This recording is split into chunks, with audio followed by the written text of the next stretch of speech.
medical marijuana in the same way with the same controls as other drugs prescribed by doctors. I think that's entirely appropriate. I voted for Obama. I believe we needed some desperate change in Washington, but I do not believe he's going to live up to the promises he made on medical marijuana, at least until the second term. Barack Obama came in and said, hey, you guys have won. I'm a progressive. We're going to decriminalize marijuana laws. But we're going to bring in all this bureaucratic red tape. So he lulled people to sleep to where they thought everything was okay. And now the government is coming in to regulate and overtax and control it. Besides no longer having to watch a mentally challenged president on TV, it's hard to tell if anything has really changed. Well, it turns out marijuana may actually help reduce the risk of certain types of cancer. A new Brown University study found long-term pot users are 62% less likely to develop head and neck cancers. This includes cancers of the mouth, tongue, nose, sinus, throat, and lymph nodes. What's more, those who took up pot smoking at an older age appeared to have an even less of a risk.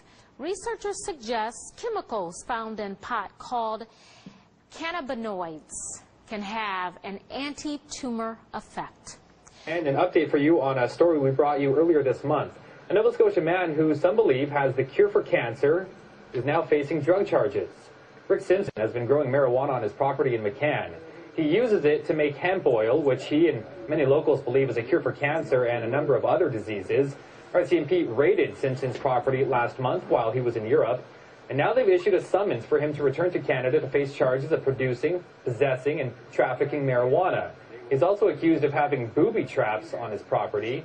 Police admit, though, Simpson would not face additional charges if he fails to show up for his January 11th court date. Breast cancer kills more than 41,000 American women every year. Researchers in the San Francisco lab are working to shrink that number, and they're doing it with an unusual weapon, marijuana, or at least a compound from it. And what we found is that this compound called cannabidiol was particularly effective at inhibiting aggressive breast cancers. First, scientists at California Pacific Medical Center discovered a key gene which enables breast cancer to spread.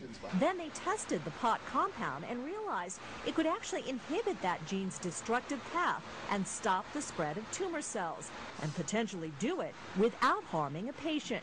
We know that this compound extracted from cannabis is non-toxic in patients because it has already been used for different kind of disease. The benefits may not stop there. Scientists say the cannabis compound may fight other aggressive cancers, including prostate cancer. The next step, animal studies, then clinical trials. So it may be several years before patients may benefit from a cannabis cancer fighter. I think it's a promising avenue in terms of the treatment for aggressive cancers, and which is really where we need treatments for. Marianne Favreau, NBC News.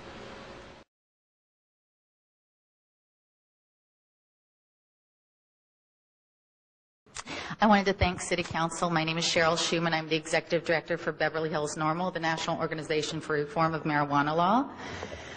Thank you to the Council that supports medical marijuana patients. I am a legal medical marijuana patient and a cancer survivor. I've spent the past 3 years having 7 surgeries and have found out recently that my tumors have spread to my liver and is inoperable.